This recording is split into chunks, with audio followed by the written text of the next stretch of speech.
Hi everybody, and welcome back to Amsterdam Writers Platform. We are here today at an iconic location in Amsterdam, the Booksellers Alley, located in the heart of the University of Amsterdam, the place where booksellers have been selling to students and to readers of all kinds since the 1600s. We're very lucky today to have as our guest Marie Phillips. Marie Phillips published her first novel, God's Behaving Badly, in 2007. It became an international bestseller and was translated into 20 languages. It was then made into a film starring Sharon Stone and Christopher Walken. Her second novel, The Table of Less Valued Knights, was published just this year in August. Welcome, Marie. Hi, thank you for coming. Thanks We're very so much. glad to have you here. I'm very glad to be here. But first, we have a little tradition, a new tradition, that before we speak to our writers, we just open and share a glass of wine. Lovely. So, Thank you. Now, before we talk about the book, I want to welcome you to Amsterdam. Well, thank you. You've just moved here from London. I have. I've been here 5 days. 5 days. Very new. Very well. I had 3 months here before, Yes. but that wasn't really living here. And then in the course of that time, I decided I wanted to be here Yes. long term. So yes, I've been back in the city now for 5 days. Wonderful. Well, we're very glad that you're here. What brought you here? Why would you want to move from a big city like London to a much smaller place like Amsterdam? For a start, I think Amsterdam is one of the most beautiful places I've ever been. I find it extraordinary. The architecture is stunning, the canals. I love the human scale of it. Yeah. I feel that there's a scale to the sort of human scale to the architecture, to the size of the city, but also to the pace. Yes. It just feels like it feels very calm. It feels very laid back, very friendly and welcoming. Yes. I really like the unpretentiousness of it. Yes. And all of this in what I consider to be just one of the most extraordinary packages. You know, the 17th century canals, Yes. the wealth of history, the art, the culture. Yes. So it's everything you could possibly want in a city and none of the stress. So That's wonderful. I think it's perfect. It's so wonderful I that just- you appreciate it. I slightly don't want everyone to know, though. No. We'll keep Like, it a let's secret. just keep it amongst ourselves. We won't tell anybody. Too many people will come. Well, Amsterdam is a treasure. Oh, yeah. It really is a treasure. I love living here, and it has inspired so many writers, and that's the purpose of our program, Amsterdam Writers Platform, Yeah. is to talk about ways that people come here to meet their creative energies and to be inspired. Yeah. It's. I think that there's something. It has the best possible combination of life and peace, which you need both for if you're going to write.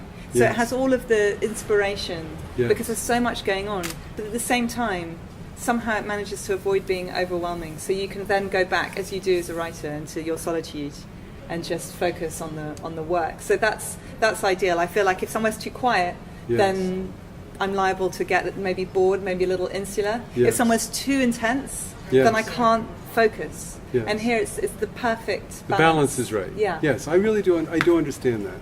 I do. Yeah. Now, well, we're delighted to have you here. We hope that you stay for a long time. I hope so. But first, let's talk about the book. Sure. Let's talk about your new book, The Table of Less Valued Knights. What an interesting title. There was a table, and these knights were less valued? Well, What does that mean? I didn't make this up. They're really. I already knew that I wanted to write a book set in Arthurian times, Yes. amongst the knights of Camelot. But I didn't quite know what I was going to do with it. Everything that I write is a comedy, so I knew that I needed to find a sort of a humorous angle on this story. Yes. And then in the course of my research, I came across a reference to this table of less valued knights. Right. And essentially, the thinking behind this was one of the original Arthurian texts, but a slightly more obscure French language one. There's a lot of French Arthurian material. Yes. And in this one, they talk about there's the round table that we're all familiar with, Yes. and then there's the table of errant companions. Yes. Errant in the sense of travelling as opposed to having made mistakes, and they're the sort of young upstarts who are waiting to get onto the round table, Yes. sort of jockeying for position. Uh-huh. And then there's this table of less valued knights, which must Yeah. have been wonderful when you're told that's where you're sitting. It's worse than the kids' table. Yeah. And the less valued knights, according to legend, are they're cowardly or they're injured, which Yeah. is a little harsh, I think, Yeah. especially if you've been injured in the line of duty, that you're Of suddenly of course. less value. Yes. But anyway, so these less valued knights sat on or are elderly, too old to go on quests anymore, Yes. and they never leave Camelot. Yes. They just sit in Camelot at their I imagine rather rickety, ropey, probably not round, not Right. special table, Exactly. rectangular table. It's a table that isn't even. Someone's got to stick a napkin underneath You know, to make that's- it balanced. I was convinced it would, because it's always so annoying, isn't it, when you're seated at a rocking table that and you're always like folding up a beer mat or something right. to shove under It's true. the leg. So, But it's because they were less valued. well, Nobody no one cared. could be bothered to get them a table that even could stand properly. That's right. So yeah, so this there is the were, table where just they let me sit. understand. There were 3 ranks of knights. There was the round table that is famous, Yes. that we all know about. Yeah, Then there was the table of Errant companions. errant companions. Yeah. And these are the wannabes. These are the guys who Yeah. want to be in the round table, and they're sort of vying to get yeah, up desperately there. hoping that another knight's going to get killed. Desperately The hoping. minute someone gets, sort of gets Exactly. a lance through Then them, there'll be an all the opening at the errant table. companions. I got to tell you, there is an office politics Oh, yeah. aspect to this. When I studied the first page of your book, I read it several times. I was thinking, I've worked in companies like this. Oh, yeah. I have worked in organizations where there's the main table, which viewed itself as egalitarian. So it was round. Yeah. This is what It I was love, because round. it's so obvious that the Round Table is not egalitarian. Yes. And you read in the legends, it's always going on about egalitarian King Arthur and egalitarian. Well, for a start, if you're king, you're not an egalitarian. Exactly, I mean, that's by a definition. basic definition issue. Yes. But also, even if the table is round, Yes. obviously you can be sitting next to Arthur, or you can be Sitting next to the rest, next to the kitchen. Exactly. Exactly. So I felt that this whole business, and you all know, Yeah. that sort of Lancelot or Percival or whoever. Actually, some of the legends suggest that Percival started on the table of less valued knights. Really? But yeah, but you know that that Lancelot or Galahad or so often are going to be able to sit near Arthur, Yes. and then whatever. So there's always a schmuck pecking that order. you've There's always that a never ranking. can get into the legend. Exactly. And there's huge dispute. Even some of the legends say there were 13 knights at the Round Table, and some of them say there were over 200. Really?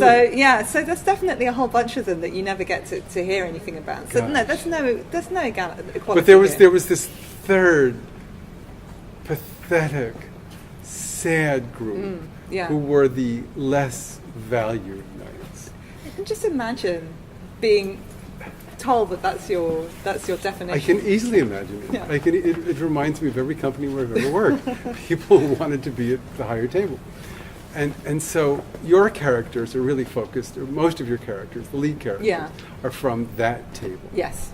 So when you read the Arthurian legends, one of the things that comes up repeatedly is that Pentecost was very key to the Arthurian legend, and that's every year at Pentecost they would have a feast, and they would be forbidden from leaving the feast until the Pentecost quest had turned up. And the Pentecost quest. The Pentecost quest. I see. So, in the story, this self-styled king, shall we say, Yes. called Edwin, turns up and says that his wife, the Queen Martha of Puddock, has been kidnapped, and he's looking for a knight to rescue her. Yes. So, a knight duly volunteers, and This and is off the they quest. go. That's what a quest So is. so this is this very grand Sort of a knight quest. for hire without pay. Absolutely. In my head, the whole thing actually is like a Raymond Chandler situation. Yes. Like that's why he's called Humphrey, because of Humphrey Bogart. Oh, right. Because I'm thinking of film noir and of these sort of Well, gumshoe film noir, detectives. but funny. Yeah, and actually, if you read Chandler, he talks about knights quite a bit. So there's a real equivalence between the gumshoe detective Yeah. and the knight. Right. So anyway, so Dorian is the name of this Round Table knight who goes off on this extremely glamorous quest with So this he gets the supposed job. king. He gets the Because job. he stands going, up the fastest. Yeah. He has to stand up. They've been practicing standing Yeah, up he the leaps fastest. to his feet. Right. But actually, Humphrey is a little bit sort of suspicious of this job because Edwin essentially comes across like a bit of an idiot, which in fact he turns out to be worse than an idiot. Goes to sit at the table, He the round he table. sneaks over to the He round sneaks table. over to his old chair where he used to be. Yeah. He sits down and He the remembers, door opens. and he remembers being a knight of the round table and is thinking about, what happened. Yes. And Before he was demoted. before he was demoted. Yes. And the door opens and in comes this maiden, Elaine, Yes. who is all out of breath because she's late. She's arrived late. Yes. And she talks about her fiancé was kidnapped on the Yes. day of their betrothal. Yes. And Humphrey realizes that this must really be the Pentecost was quest the because quest. damsel in distress always trumps king. It's like a card game. Absolutely, and I sort of feel like there's a hierarchy, and the damsel of distress is right at the top. So Right. he's thrilled that and he's That's also right. noticed that she's rather pretty. Yes. And what he should do at this point is go and wake up a proper knight. So he's not supposed to take it He's not because supposed he's to go a on less quests. valued knight. He's a less valued knight. He's not meant to go on any Less quest at valued all. knights may not. So he's supposed to go wake up the party and He's- say, yeah. "Excuse me, we've got a real one here." Yeah, yeah. But he And- doesn't do that. No, he doesn't. In my mind, he really has noticed that she's very pretty. Yes. I think that's quite a deciding factor in his mind. There's Anyway, a lot of sex in this book. there's a lot of sex in everything that I write. Yes. It's part But of life. funny sex. It's part of life. It's definitely not meant to turn you on, but it's certainly part of the general atmosphere between people. Yes. Anyway, so instead of going and waking up one of the other knights, Yes. he wakes up his squire, Conrad, who's a giant, Who's a giant, but a short giant. but he doesn't scare anybody. No one is frightened of Conrad. It's terrible. Also, he doesn't have a very frightening personality No. either. He'd like to, but he's just too sweet. Yes. So much is resentment, and he rides an elephant everywhere. Yes. So again, an that elephant has named Jemima. Jemima. The Who- elephant named Jemima. Who really everyone around the country gets very excited about whenever they see her. So Yes. anyway, he goes There and weren't gets a lot of Conrad. elephants in medieval England, I think. No, I don't think there were. I didn't. I'm assuming that occasionally things would creep up from Africa. Yes. We had contact with Africa, so Yes. people There might have and been, animals might have passed through. But most people think this elephant is a monster, Yes. or as one person puts it, a deformed horse. Yes. Run But away. the key thing is how immensely funny these things are. I was sitting on an airplane yesterday reading your book, and it was a very crowded airplane. I was laughing out loud. This stuff is really, really, really funny. I hope you were holding the cover up so everyone could see I what was. you were laughing at. I was. That's the key thing. Because what you have is characters who behave in unexpected ways. You have a giant who is not frightening. You have a knight who is frightened. You have a queen. Yes. A queen who runs away from her new husband, who will be king, because somebody shows her a book. Her teacher comes up to her and shows her a book. What was this book about? Well, it seemed to me that Martha, the queen, Yes. her mother died when she was young, Yes.